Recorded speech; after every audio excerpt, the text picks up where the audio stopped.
Ladies and gentlemen, welcome to Let's Talk Parenting. This is the show we talk about the good, the bad, and all the great stuff about parenting, co-parenting, relationship, and any advice that is given to current mothers or mothers-to-be, fathers, as well as sons and daughters. It's the longest intro I've done on the show. I mean, it really is long. Yeah, and today we got the one and only, truly the better half of when the kids go to bed.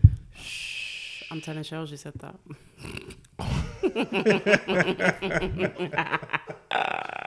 Shells, she told me to say that. No, I did not. Apparently, she's the serious one. You're the playful one. Actually, when people compare their two shows, they will see that she was actually quite serious.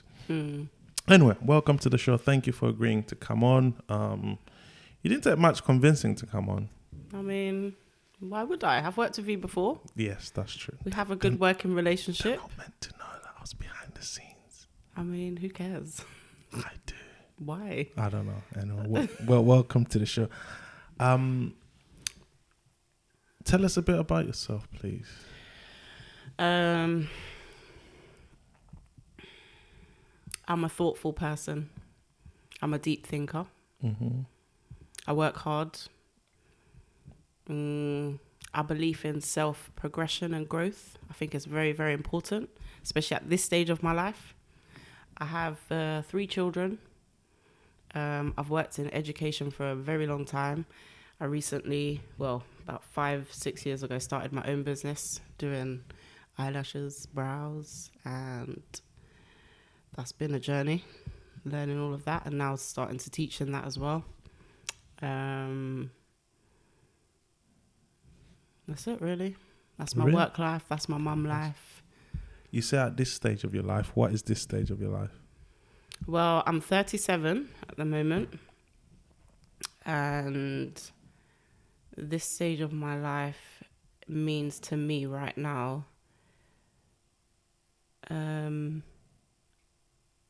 trying to learn to put myself first. Because I spent a long time not putting myself first. Was that putting your kids first, relationship, just friends, everything, family? Everyone. Yeah, I always kind of didn't really think about myself, kind of left myself at the bottom of the pile. What was the deciding factor that said, okay, enough is enough, truly comes first? Well, I guess Tamsyn comes first, not truly in that The deciding factor. You know, at the beginning, she said, remember when she said, well, when you get people who they don't speak into the mic, and look, she's not speaking to the mic. Sorry, just saying. This guy's trying to pull me up while I'm trying to get deep, you know. What was I saying? What was the question again? What was the deciding factor for you to put you first instead of others? Going through depression.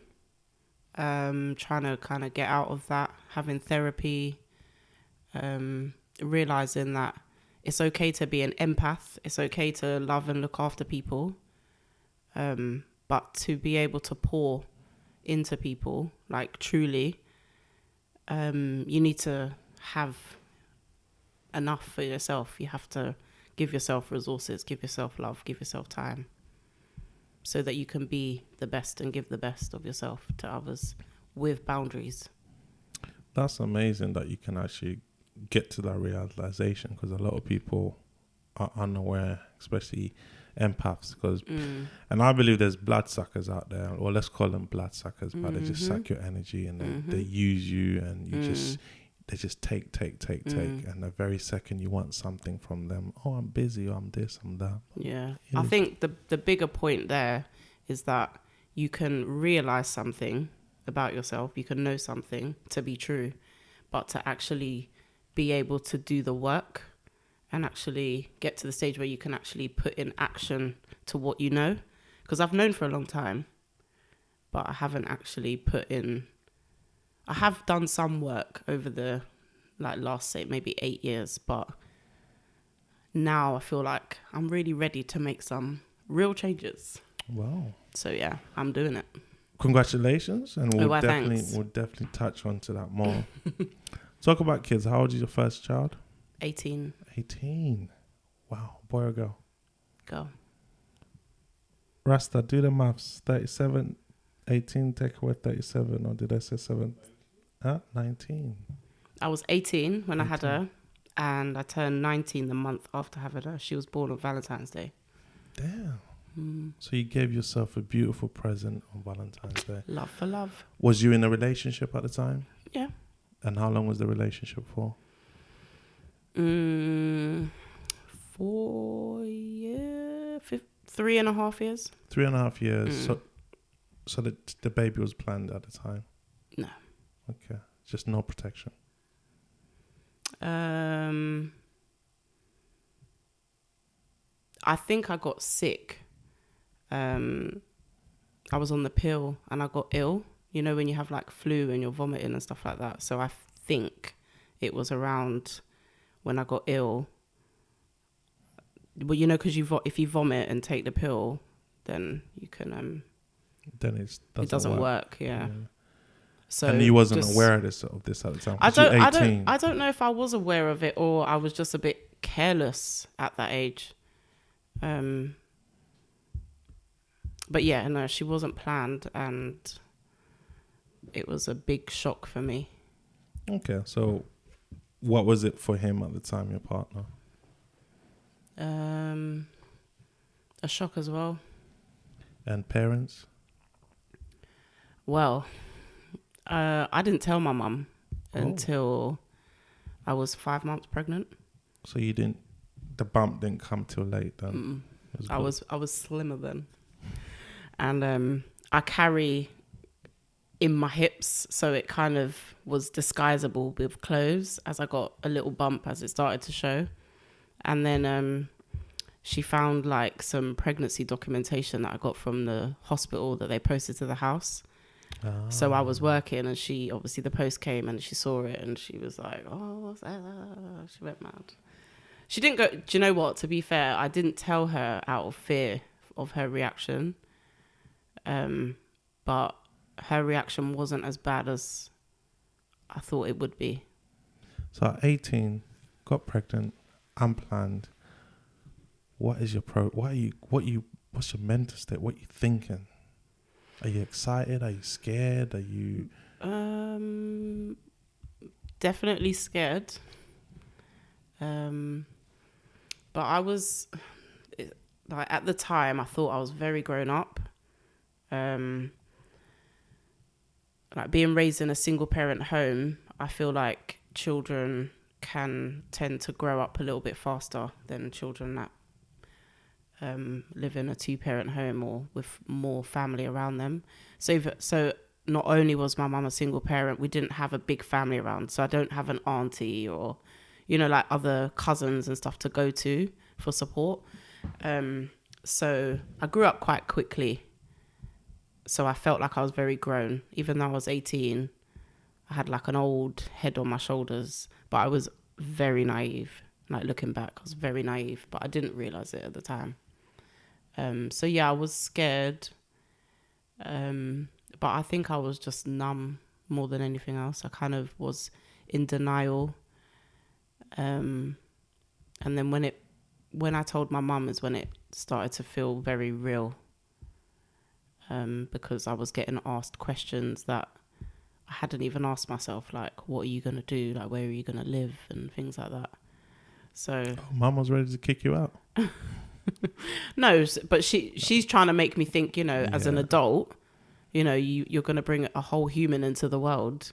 You need to think about, how is this child going to be provided for? How are you going to raise this? Because it's only a baby for 6 months. Then they're a toddler and then they're a person. So... yeah, and that's what I tell young people now, anyone that's around me now, is, oh, I want to have a baby. When I hear that, I'm like, really? Because even I didn't have that, oh, I want to have a baby. I never had that kind of mentality at all. I was just kind of, I think I was depressed at the time, like going through the motions of just letting life just happen to me without really making any decisions and, you know, being decisive about my future and things like that. I wasn't really in a good like mental place. So yeah, when I'm around people now that say I want a baby, even if they're adults my age, I do challenge them and say why, because it's a massive responsibility. Let's go back a bit. So you had that conversation with mum. What was the conversation like with your partner at the time? Was he scared? You scared? How old was he? Same age? No, he's a few years older than me. So he was like 21. Okay, so 3 years older than you at the time. Well, 2 years by the time baby's out. So then he's slightly more mature. So he's probably got different fears because he understands the world slightly better than you. But then again, they say women mature a bit quicker than men, so that's debatable. What was his thought process? What was that conversation like? I can't even remember. He was just there. I just remember him just being there, not really taking charge or taking lead or reassuring me, or he was just kind of there. Our relationship was a bit toxic. In what sense? We didn't really blend and deal with like real stuff. So it was quite superficial. It wasn't fun. It was just more superficial. Like, I don't know how to describe it. Okay, so Valentine's Day comes. He's at the hospital. You there? And how long did you lot stay together after that? Not long at all. We kept making up, breaking up, making up, breaking up. But which the pressure. Yeah, it was hard. It was a hard time. And this is what a lot of people don't realize. I mean, bringing a child in this world has a lot of joy. It's great. It's probably, for me, I mean, I've never physically brought a child in, but being the father of 3, I hands down can't think of anything more rewarding, more beautiful than bringing life into this world. It's just... Well, it's the biggest spiritual connection you'll ever have to God, nature, all of that. And it is a miracle for a child to come out healthy. So I agree with you on that. Yeah. So but then, it also has its... That's what I was about to say. You know, no one tells you the hard pressure, stuff. Yeah. the hard stuff. Even sleepless nights. Yeah. Even if you got a baby who doesn't burp and you have to walking around for hours bouncing, burping, babysitting, financial difficulties, yes, but I think when they're slightly young, it's not as much as they get older. For me personally, because you can get away with a lot. You don't. So much can be done to minimize the financial burden that they come as they get older. So you 19, you got that pressure. He's 21, he's got that pressure. You on and off. He leaves, or you decide to kick him out. Whichever way did it go? How was the co-parenting then? No, we had another child after that. I got another child who's 16. Okay. So you're on and off. The toxic relationship after first baby. 3 years later. No, it's 18 months later. 18. Was you on the pill this time? No, I was on the coil. Okay. So help me understand this. No, this is actually a serious issue because there's this word that's going around these days, red flags, right? Red flags are everywhere. That's actually 2 words, but okay. Okay. There's these 2 words going around at the moment. Good, red flags. Plural. You say you was in a toxic relationship. I didn't realize it was toxic until after the second one. Oh, okay. At the time. Okay. Yeah. Okay. But even when the first one was born, you're still on and off. Yeah, we were together for a while, and then we broke up, and then we got back together.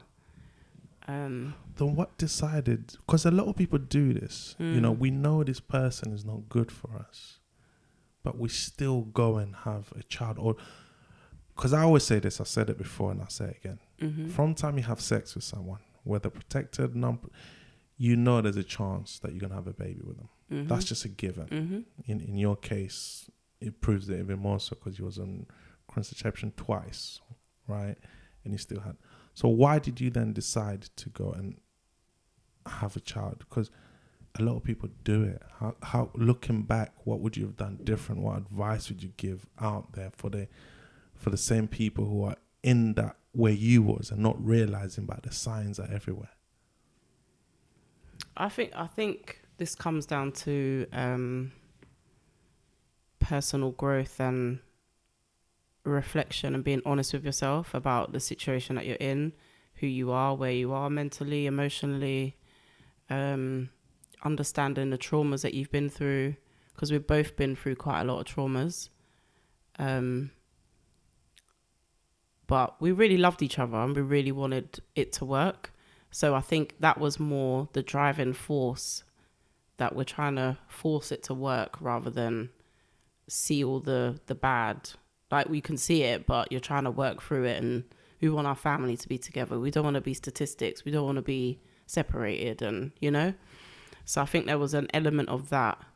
But being so young with a lack of guidance and being really unhealed, the two of us were really unhealed.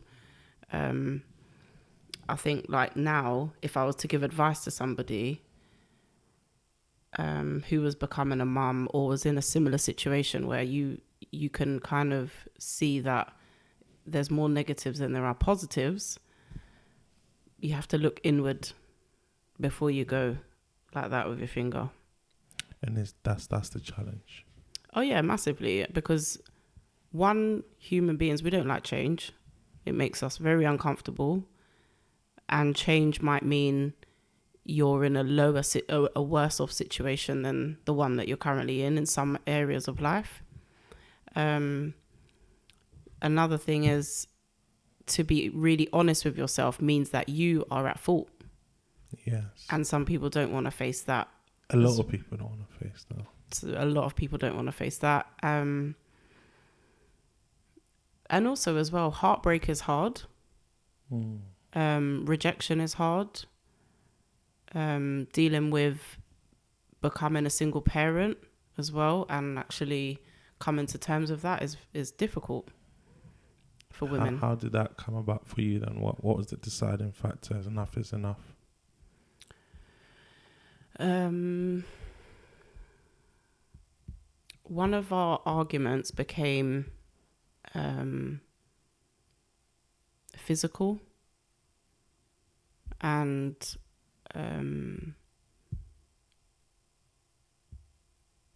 the children were in the house. So I was like, no. The kids cannot grow up in an environment like this. And that was the deciding factor. Mm-hmm. And that was the light bulb for me. That was the cherry on the cake for me. And did you give him another chance after that, or that was that? It was done. I think when the light bulb went off, we still tried to reconcile and try to make our situation a bit better. But then I found out that when we were kind of off or on and it was all confusing, we didn't really know where the relationship stood at the time. I found out that he was like seeing another girl. So then I was like, nah, there's no point in going back. And what was co-parenting like at this point now? Because is he bitter now? Yeah. Super bitter because you kicked him to the curb. Kicked him to the curb. You're so old. I'm 36, I have you know. You're so old. Or as he said, every now and then Rasta goes against me, you know, every now and then. And you know what? When he does that, I actually am like, wow, okay, Rasta, I see what's going on. So yeah, he was really angry. He was really angry. How did you navigate through that? Gosh, we're going back now. I don't know. How did I navigate through that? As being a single parent now, you all I just tried to be really firm with. So you 21 at this stage now, or 22? Yeah, around about. Still young. Two kids, freshborn. Mm-hmm. You at home with mum? No. Or you moved out? You moved out? I moved out after I had the first one. Hardly getting any help from anyone because you got a small family, and the father of your children is no longer there. Mm-hmm. Did you try to reach out to him? So look, these are your kids.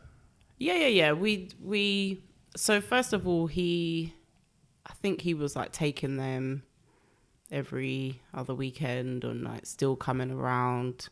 So his stuff was still in the house, and I think that was one of the things that he tried to keep, one foot in the door, because a lot of his stuff was still in the house. So he'd always have to come and get something, And you wanted it there. And I guess at first I did, because I remember even calling him and really like biting my pride and my tongue to say, "Are you sure we can't work this out?" I remember calling him like a few months after everything had kind of whatever, even after I found out about the girl and everything. And it was him that said no. Okay, so you kicked him, then he kicked you. Yeah, back and forth. So then after that point, I was like, right. So that for me, him saying no to me was the big, aha, it's over. Like, and that's when I started to just accept that, all right, I'm on my own. I got to go to uni. I got to drop off the kids at nursery. I got to come back. I got to do my work, put them to bed, blah, blah, blah. And I got to just keep going now. How tough was it? Very, very tough. Did you graduate, finish the degree? No, not at that stage, no. But so you went what back happened? So I think at the time when we first broke up, I was at college, and then I went into uni, and because I was just under so much stress, I just couldn't do uni. I think after the first couple of semesters, like the first couple of terms. Wow. Yeah.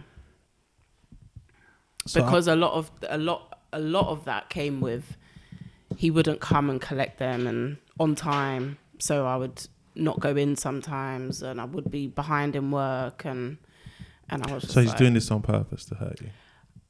Yeah, I think some of it was, yeah. That's the main thing of this show. That's what I want to cover more so than anything else, because I believe I don't care about the parents, because the parents, we made a decision to sleep with each other, have babies. We also made the decision to break up. Yeah. What I don't understand and what I don't agree with is now we put the kids in the middle.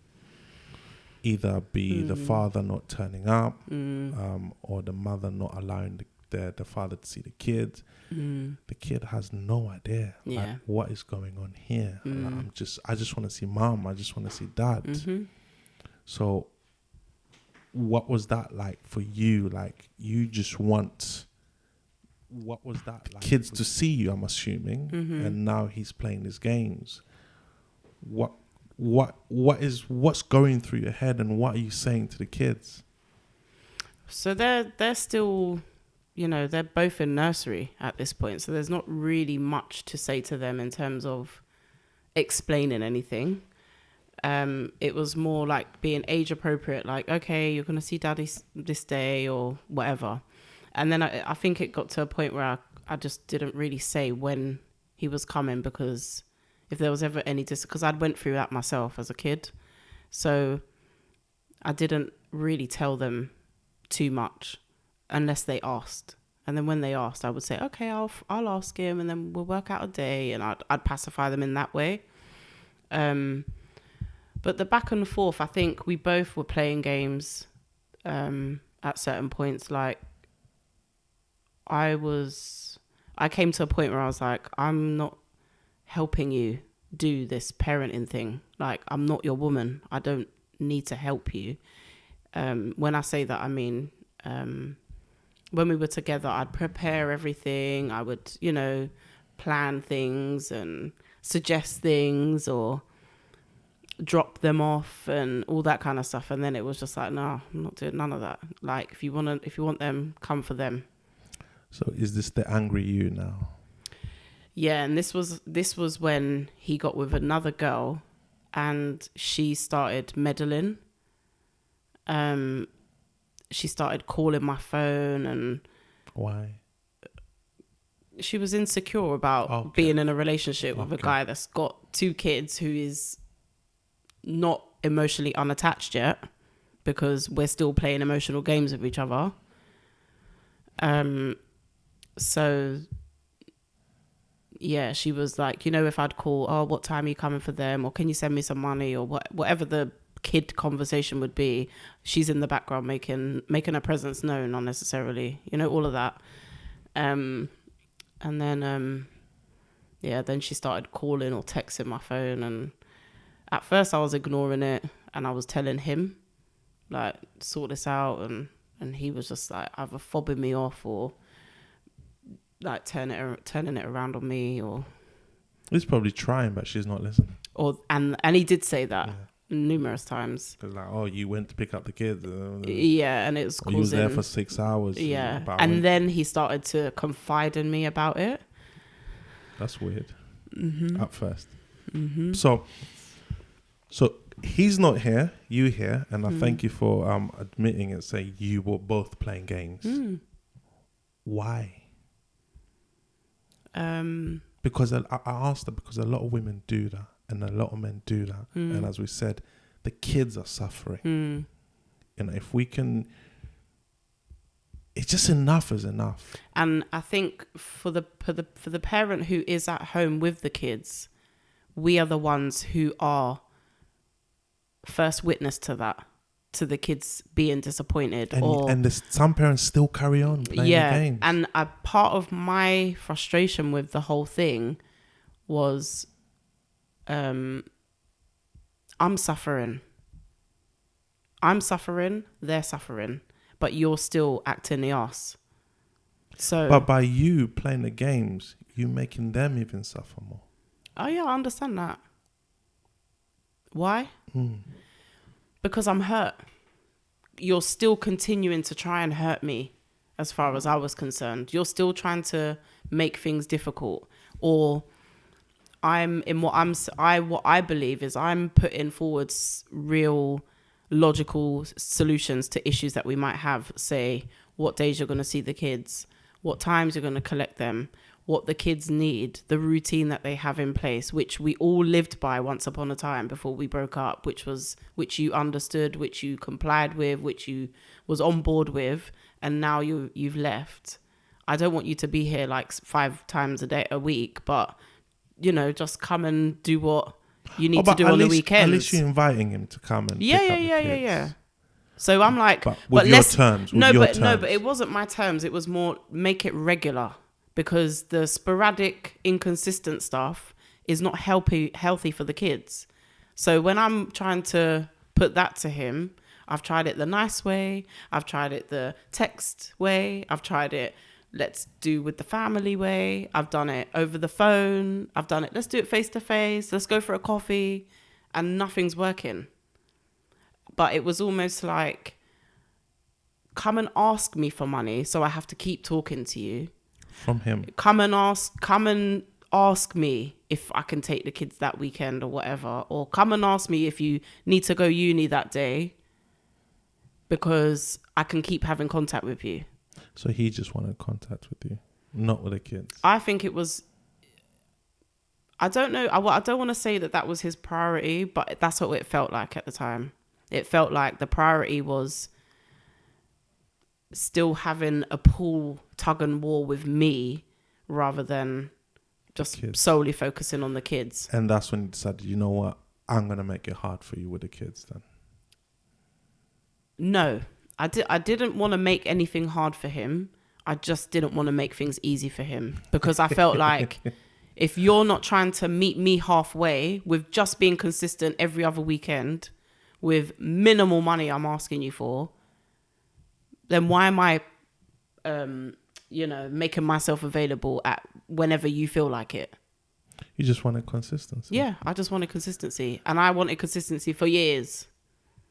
Which I guess it's a tricky one because I think once a relationship is done, what's important to you is no longer important to that person. 100%. And what's big to me is not big to you. Yeah. And just finding that common ground. And yes, I understand that as the mother, most times they're left more with the kids. So therefore, the mother expects to be more the routine to follow them. Yeah. And then he's thinking, well, but, you know what I mean? But, you know, neither here or there. So has the situation got better now? The kids are older? Oh, yeah, 100%. I don't... When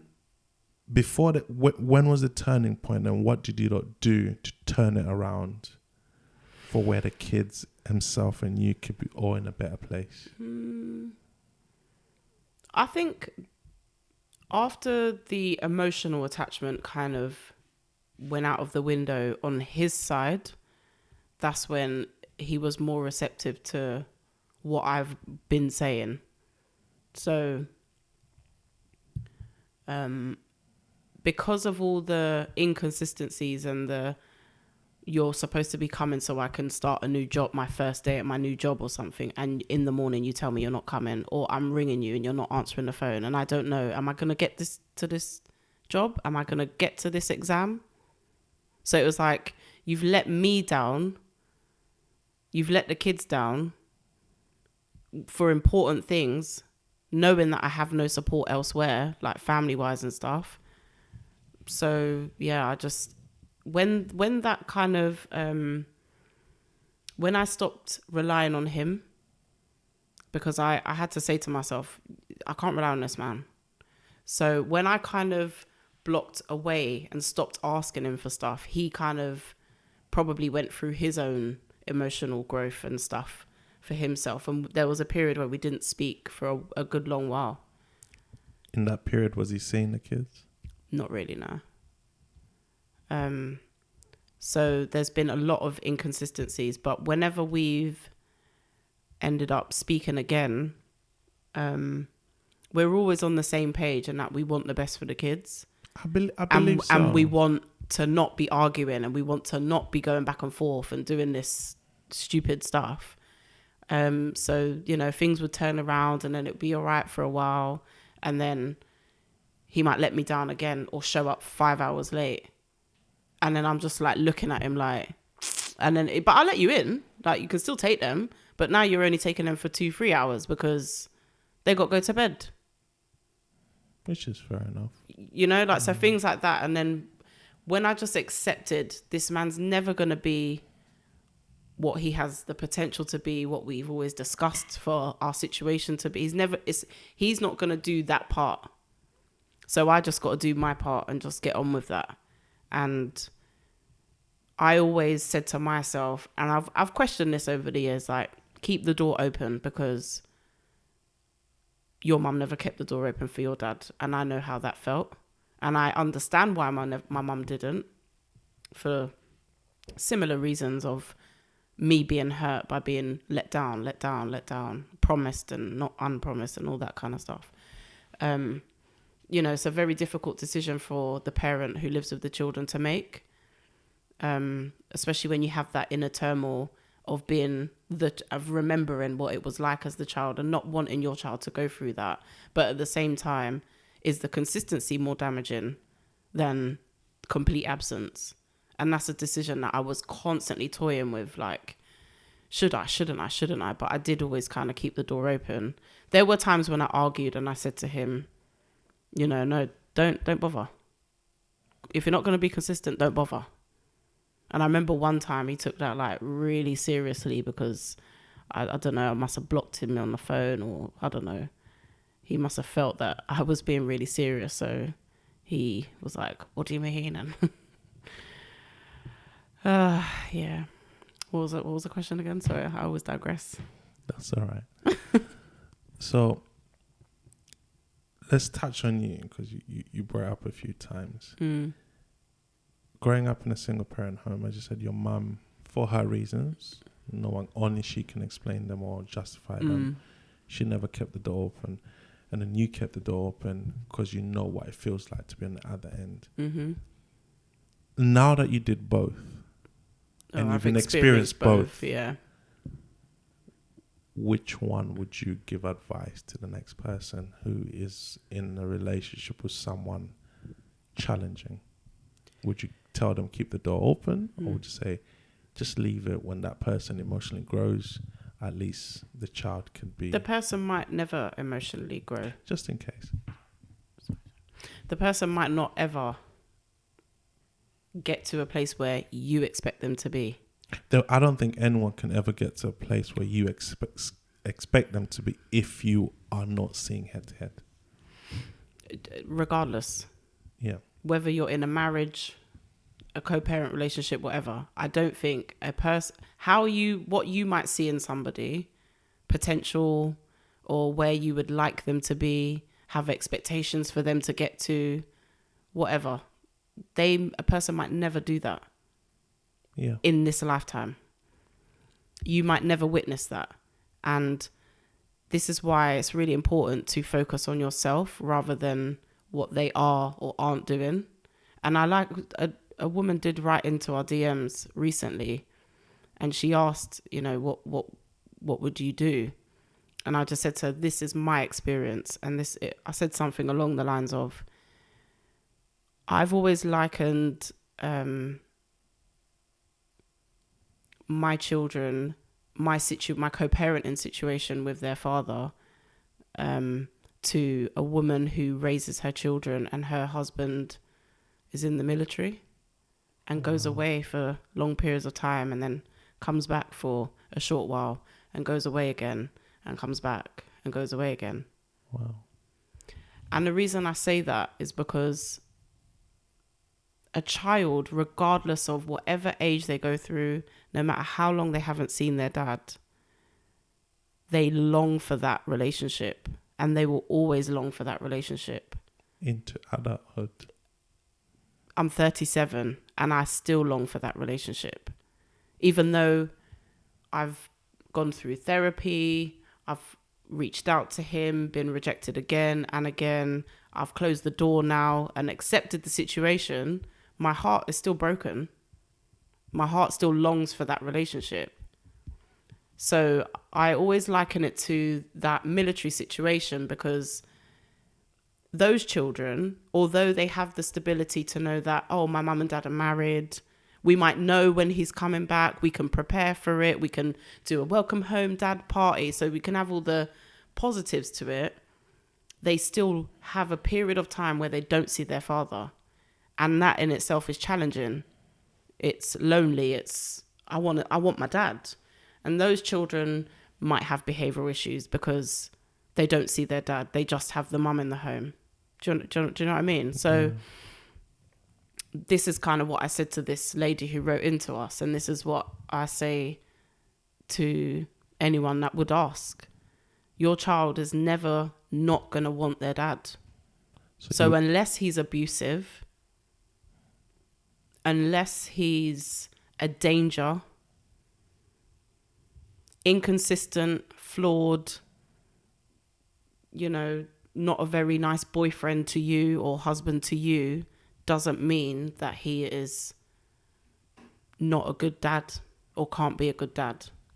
So you would always keep the door open, providing everything you said are not a danger. Mm-hmm. Mm-hmm. Now, sorry, go on. Yeah, but the inconsistency is still damaging. So there is still troubleshooting to do.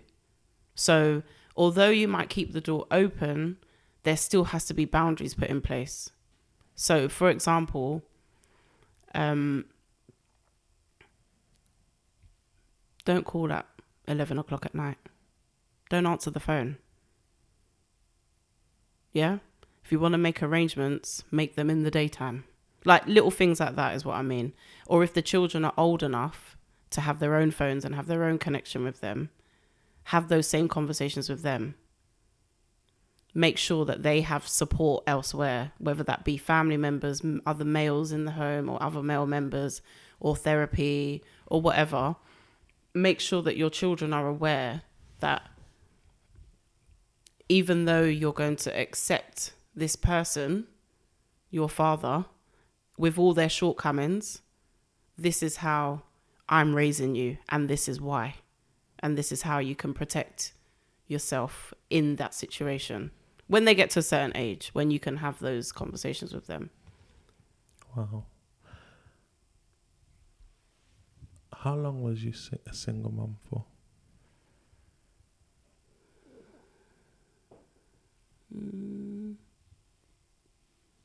9 or 8 years. 9 years. Yeah. 9 tough, grilling years. No, listen. Why are you making me a victim, Francis? No. You're not a victim. You're a hero. You're a hero, first and foremost. Raising any 1, 2, 3, 4, any amount of children in a partnership is not easy. Doing it alone, it's even harder. The thing is, because I've had this debate with Shells about what is a single mum. Like, if you have support, if you have money, finances, and that kind of stuff, are you still a single mum? Yes, you are. Yeah. That's just because money is not that important when it comes to co-parenting for what the kids need. Because you can have fathers out there who are going financial difficulties. It doesn't mean they'll always be financially challenged for the rest of their lives. But drop the kids to school. Pick the kids up. Volunteer to take the kids to playgroups. Take the kids on weekends. That's nothing to do until when you and kids don't care how much money you're giving. Kids don't even know how much you're giving. None of their but business. Kids know when you don't turn up. Kids know when you're not allowed to turn up. What I don't agree with is parents who take it into their own hands to decide when it's best for the other parent to see the kids. I don't agree with that. The thing is, one thing that parents with that mindset negate to understand is that absence for a child is loud. Super loud. And then what's wrong with me? Yeah. Why don't mommy or daddy like me? What did I do wrong? They think they're unlovable. Their self-esteem plummets. Their self-worth is minimal. They grow up never trusting that someone can really love them. And all of this because this person broke up with you for whatever reason. Look, they could have cheated on you. As you said, as long as they don't physically harm you or the kids. And I stand by what I'm saying. If someone cheats on you, it's not a good enough reason for you not to let them see the kids. Yeah. I'm sorry. Yeah. I'm not condoning it. If someone doesn't give you money, it's not a good enough reason for you to not allow to see the kids. If someone's in a relationship with someone else, it's not good. Like there is not, unless the child is at harm, there is not good enough reason. Because flip it. Imagine if we took the kids away from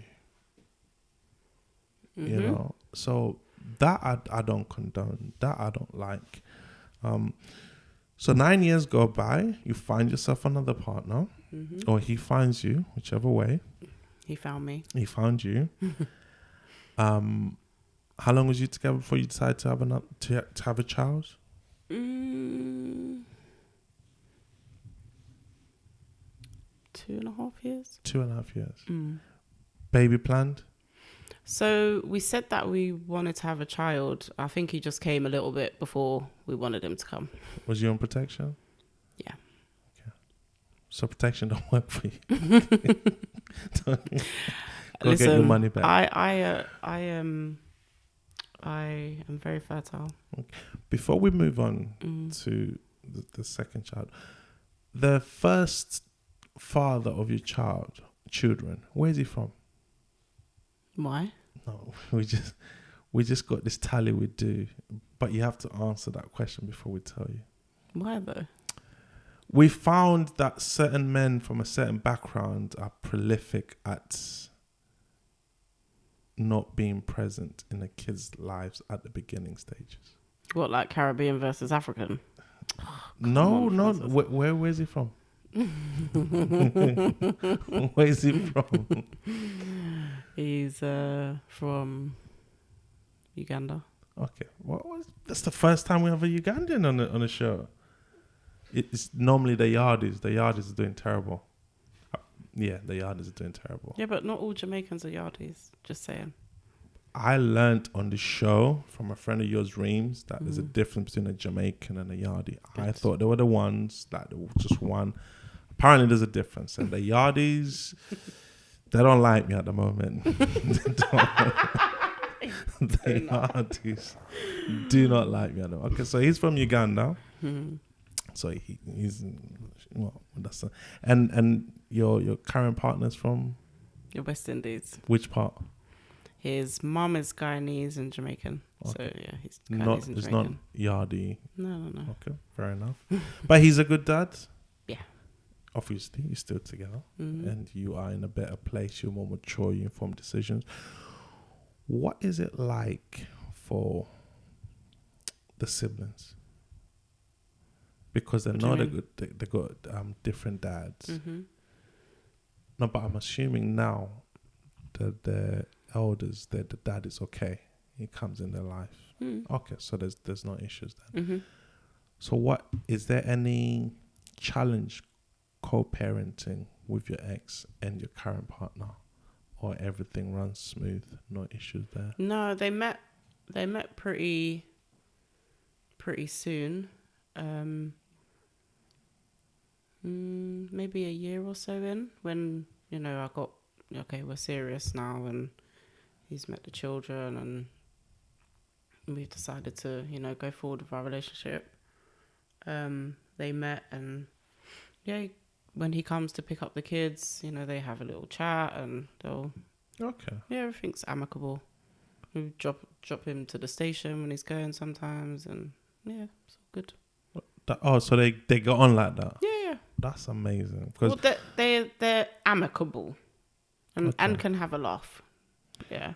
So, like, one example is one summer, I think it was the COVID summer, he came with like a couple friends, and we were like digging out the garden, preparing for summer, like tidying up the garden. This is during COVID, right? Yeah. No, sorry, it's not during COVID, because during that time, there was no gathering allowed.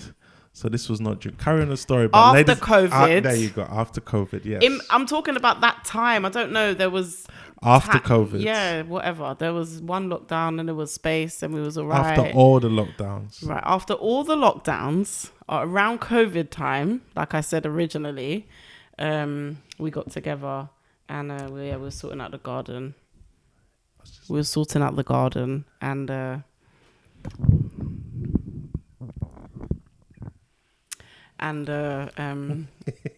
we're like all digging the garden together. Yeah, that's amazing. Nice. That is beautiful. Let's touch on you just super quickly. Again. What was it? Yeah, again. What was it like for you growing up in a single parent home?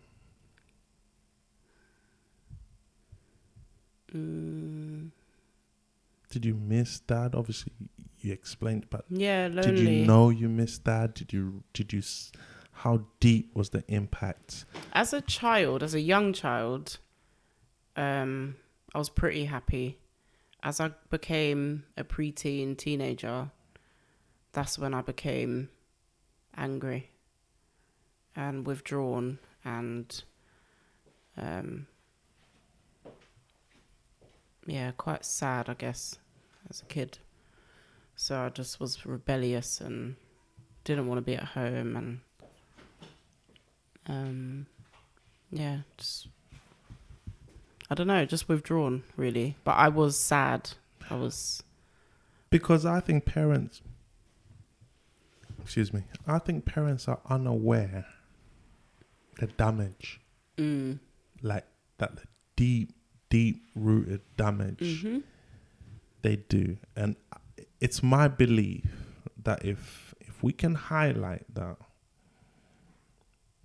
a lot of parents would do better, because they just assume he or she's fine because he's with our mum or because she's with her dad, they don't need me. They don't miss me.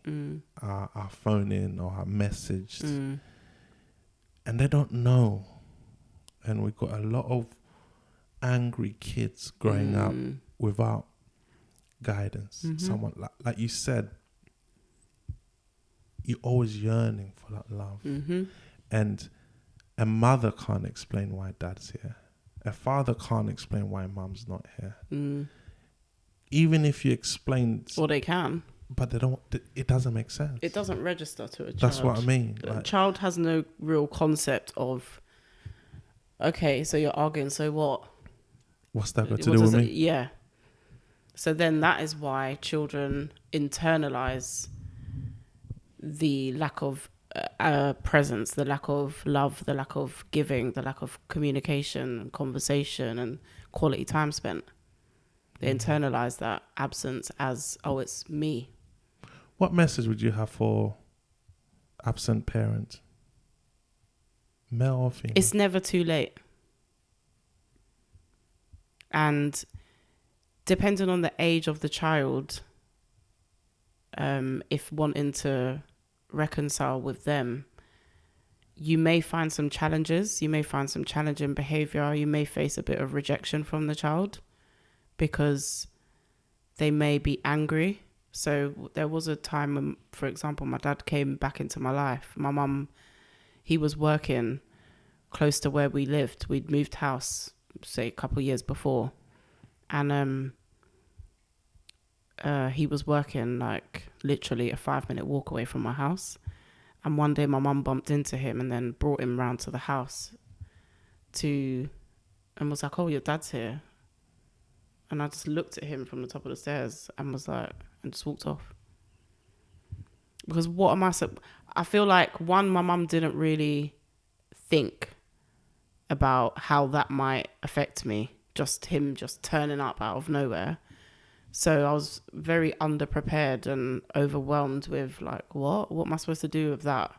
This man has not been here. All I've heard is negative stuff about him. And all I've seen is nothing. Or you come and then you disappear. Which that validate the negativity you've been hearing. Precisely. So, yeah. So I felt like my mum probably didn't.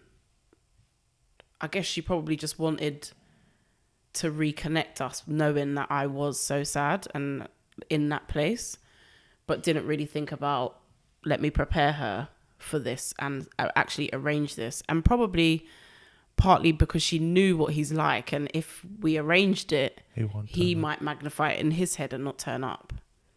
So I don't blame her for how she did it, but at the time I was like, fuck off, to put it bluntly. Like, what are you doing here? What do you want? I literally just looked at him and then just went back in my room. But well done on you for using that experience and tried your very best, which is you're doing a great job on not letting that reoccur with your kids. Because, you know, listen, the pain of that is, it's almost taken over my life and impacted every relationship I've had, platonic and romantic. So there is no way that I'm going to allow or knowingly do that to my children. Yes, I've made decisions that have impacted them negatively. Yes, I've contributed to the toxicity in the relationship I had with their dad. But once I got over the heartbreak of the breakup and the damage that relationship was having, I was able to see through the mess. I love the way you said, yes, I contributed. Why? Because a lot of people, as you said at the top of the show, don't want to take accountability. I think in the moment of an emotional... No, there's people years later, they're still not taking 100%, and I can't stand people like that. But I do, because Shells and I are doing a series at the moment on the single mum narrative.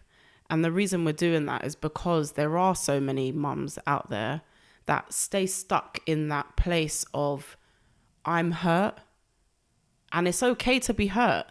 It's your feelings are valid. Your feelings are warranted. Yes. Your body, your mind, your spirit is going through a massive change. So yes, it's going to be very hard to come to terms with. And those children are looking at you, waking up with you all the time.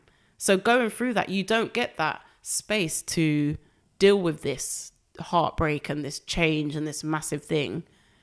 And if you're a first-time mum, that in itself, being a first-time mum, that's a whole nother episode, because that's massive in itself. So then to be dealing with a breakup, societal's pressure of, oh, you're a single mum, the negative stigma that comes with that, the family, the friends and judgment that you might face, and the financial burden, the stress of physically doing everything every day, plus dealing with the heartbreak and the stress and the money and the kids if they're badly behaved and heartbroken as well. It's a lot. It's too much. It's a lot. And there is no way I would not, give credit to women that are dealing with that. But there has to come a point where you look after yourself and you let that go. Because if you don't, you stay stuck. Emotionally, you stay at that age when he left. You stay there. You don't grow. Because no matter how much achievements you make, no matter the good job you get, no matter the degree you might get, how much money you're making, how great you look, how old your kids get, you might still be emotionally stuck way back when you was 21, 25, 30, whatever age you are now. And that for me is the biggest thing. Yes. Mothers need to look after themselves, whether you're in a relationship or not, whether you're in a marriage or not, whether you're single, you just need to look after yourself, because to be able to pour in to your children and to your loved ones around you, because women, we have that pressure. And sometimes a lot of women have wrong friends advising them the wrong way. And most of the cases, yes, I'm going to say it, the friends are advising them on a jealous front. Because they're in not so great situations themselves. Most cases you got that one girl is talking good about this guy. They're just sharing their achievement, but to the friends who are single and in an unhappy situation, it's like they're showing off. So the moment you come with one little bit of a problem, let me attack. Misery needs company. Yeah, you can do it by yourself. You don't need him. Don't worry about that. I got you. You can call me anytime. I'll babysit for you. Oh, I got your back. Yeah, we can go to this house. He did what? Oh, yeah? And the first day you call, oh, can you baby? No, sorry, I'm busy. I got my own kids to look after. No, I'm laughing, ladies and gents, but it's not a joke. But you'd be like, but you said I could call you. Yeah, you had your man. You let him go. Now leave me alone. I got my own. Yeah, I just think those women need to, as you said, everything you said, I'm with it. It's hard, and women do a hard, amazing job at raising kids on their own. It's not easy. I think we should celebrate them. But understand this, relationships do come to an end. It's okay. It's okay. Don't let the kids suffer. Don't use the kid as a batting ground. On the flip side now, there's those whatless dads. Now, those dads, I don't even know where to begin for them. And that for me, like going back a bit, that was the most frustrating part for me, is that he was an amazing dad. When we were together, when we lived in the home, he was very hands-on. And even when we were apart, and even like now, he's got a good heart. And I know him as a person, like, obviously the old him, but I know a part of him, and I know that deep down he's good, and that was what frustrated me probably 80% of the time. Not the breakup, not the anything else, but you're a good person. You want to be a good dad to these kids. You might have not have had the best childhood. You might not have had the best example, but I know your heart. I know you want the best for these kids. So come on, like, pull your socks up. But, you can't. Another part of like co-parenting is you can't control what the other person does or doesn't do. You can't. I think that the best thing you can do as a co-parent is, first and foremost, I've said this before and I'll say it again. You don't have to live in the same household to be good parents. To be good parents. Yeah. That's key. Like, obviously, same household is ideal, but things change, people change, people But grow if it's apart. healthy. If it's healthy. Yeah. But second option is if you are not in that house, you can still be a good parent. 100%. Like, and what I believe it needs to stop. No matter how hurt you are, as you alluded to, no matter how challenging the situation is, don't use the kids as a pawn. Don't use it, because as you are mature enough to express how deep you got hurt by your dad not being there, I would say probably 90% of people who are raised in a single parent home are going as fully fledged adult. They're walking around with so much deep rooted trauma. Yeah, broken heart. So why are we then doing the same thing to the kids? And don't get me wrong, what's so strange about this whole thing is 99.9 of those parents, they love their kids. They would die for the kids. They will kill for the kids. They love their kids. So that's not a question. That's not even that. We're not even going to discuss that. But this is why at the start I said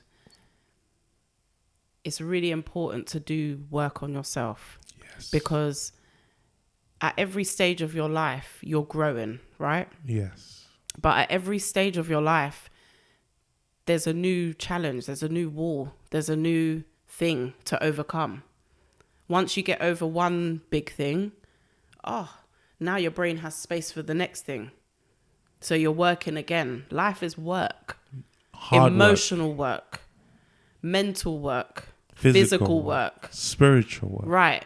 So don't ever think that you're not going to be working. If you want relationships in your life, you have to work. And people don't listen. And that's with your children, your loved ones, your friends, and your romantic partners. More your romantic partners. More so your romantic partners, especially when you're parents, because you have to have a strong foundation to be a good example to them kids. Yes. And without a good foundation, the relationship is well on its way to being toxic and unhealthy. That goes without saying. Ms. True, I want to finish off on this. You mentioned therapy. Was your childhoods and being an early mum, did that contribute to you going to therapy? Or are you working some issues there? I only ask if you are, for you to share that, because it's almost a taboo in our community. It's almost like, I don't need therapy. Listen, people get sick and tired of me saying it. Yeah. But the reason I say it is because therapy is nothing but like a mental health hug. That's how I think of it. Because if you're sick, if you break your arm, or you've got high blood pressure, or you've got migraines, where are you going? Doctor. Right. So if you're sick, if you're in mental turmoil about something, if your heart and your head are not aligning, and that's frustrating you can't get them to align, or you notice repeated patterns of behavior that you do not like about yourself. You don't really understand why you keep manifesting these same behaviors, even though they may be hurting the people that you love or yourself. And you don't know why, or you might know why, but you just can't get to changing it. That's unhealthy. To be unhealthy, to be overweight, to be, get healthy. Why not get healthy? Why? Because once upon a time, if you were not even always mentally ill, you were locked up. You were sent away. You were hidden. You were given medication. You were told you were mad. We're not living in that time anymore. So let's just get rid of those shackles. Because who's hurting? You and your loved ones. The next generation, and the generation after that, who's just going to be going round and round and round in circles. What's the point? Do the work. Do the work. Face it. It's hard. Let me tell you, it's hard. To facial traumas, it's hard. But it is freeing. And you're not going to friends. You're going to trained people who take no sides and they know to say the right things to bring it out. Where your friends are mostly, not all your friends. Sometimes you get those real friends that they tell you the truth that you don't want to hear. Then you can say, I'm not going to tell her my problems because she's hating on me. But she's telling you the truth. I'm that friend. Yeah. But when you go to therapy, you go to someone who is trained to really ask you the questions that's going to bring out whatever you've suppressed for years and years and years. And a lot of us in the Black community especially are sitting on so much trauma, have buried, distracted with drink and smoking and sexing and this and that and all these different things that we even some call culture. No. Yeah. It's quite dangerous because I always think like, okay, I went through this. This is how it was for me. How can I do it better for the kids? So that when my kids have their kids, they're going to have trauma from how I raised them. They're going to have trauma from the experiences in the world that they live in. So I've demonstrated to them how you problem solve, how you look after yourself, how you say sorry, how you take accountability. So they can do that for the next generation. And it gets better and better and better. Wow. First and foremost, thank you for coming on and sharing your story with us. Thank you. It is. I mean, this is the very short, edited version. Oh, that's good. So we're coming back for number 2. Anything you want to close off? You want to finish off? Anything you think that I didn't ask, I didn't touch on? Anything at all? No, just be real with yourself. Whatever your situation, whatever your status, whatever your current situation is, however bleak it might be, everything will be all right. And if you're honest with yourself, then you can make anything happen. You can change anything. That's the key, being honest with yourself. Okay, the better half. Where can they find you? Shells. I'll beat him up for you. Shells, I didn't say Rasta's my witness. She said she's the better half. Are you co-signing this nonsense? Huh? He's that friend that will tell you the truth. You know, Rasta, you've changed. Wow. He's just minding his business. Not even say I'm not getting involved. You just said you said it after you didn't say it. Wow, Rasta.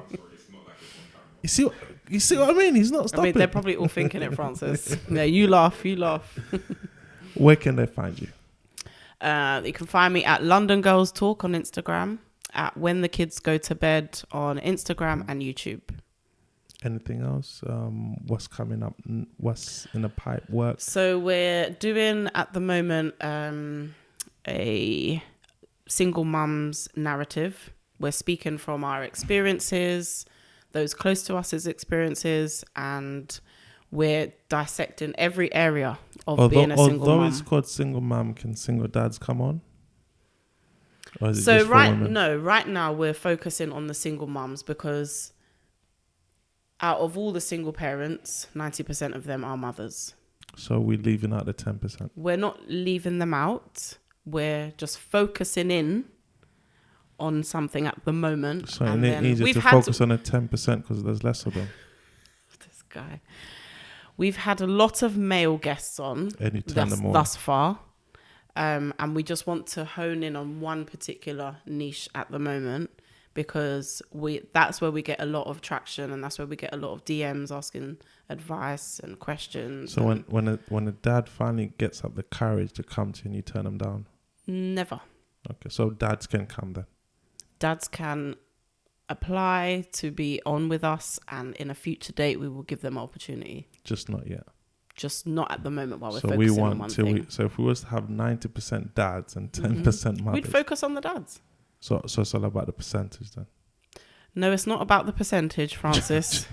Okay, I'm gonna beat you up. I'm gonna beat him up after, Mr. Particular. Ladies and gentlemen, thank you for listening. I have been Francis Coe, and that's been the Better Half Shells. I never said it. She said it. Why'd you keep saying it though? Because I just. Isn't it? Why do you keep saying it? No, but you said it. Yeah, I know. Yeah, no, you actually no. It? You know what? You're right, Rasta. I just realized what I'm doing. I was told to say it off camera. That's the first thing you said. You said you're the better half of when we put when the kids go to bed. Yeah, and I was joking. Oh, so you did say it. I said that. Oh, there you go. But case closed. At not one point did I say for you to say it. I didn't pay you to say it. I didn't ask you to say it. I made one joke. Okay. So who's the better half? Are you just equal? There's no better half. We complement each other perfectly. You're the more serious one though. I think we're just different communicate. We have different styles of communication. I think you lot got a good energy. We're good friends. Yeah, evidently. You have no filters between each other. Mm-hmm.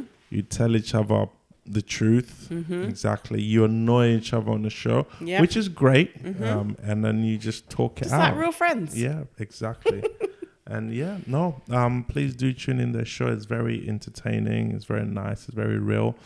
Some of the lives do go on a bit later than they advertise. Yeah, because people are in the comments asking questions we've already asked, and they just keep asking and keep asking and keep asking, don't they, Francis? Yeah. Anyway, no. Thank you very much for coming on, and we look forward to part 2. Thank you for having me. Maybe we should have the both of you on one day. That would be a good idea, wouldn't it? Yeah, let's do that. And when you do open up, and I like how you had her on first, though. How did that come about? No, don't try to think about it. I know how that came about. Don't try to think about it. I asked you both, and she just said, "Yeah, I'll do it." When did you ask us both? At Studio 44. Really? Yeah. Really, Francis? Yeah. You're trying to bring up a date that I'm not going to remember because it was a long time ago. Oh, so now you say you don't believe me. So that's another conversation. No, I said I don't remember. No, but that's what happened. Put words in my mouth. What happened. I asked in Studio 44. She said, "Yep, I'll do it." And then I contacted her, and was no, right? You know, me and Russell was never in Studio 44 together at the same time. Oh yeah, that's true. It was either one or all. Yeah, that's true. Yeah. So there you go, ladies and gentlemen. Till next time.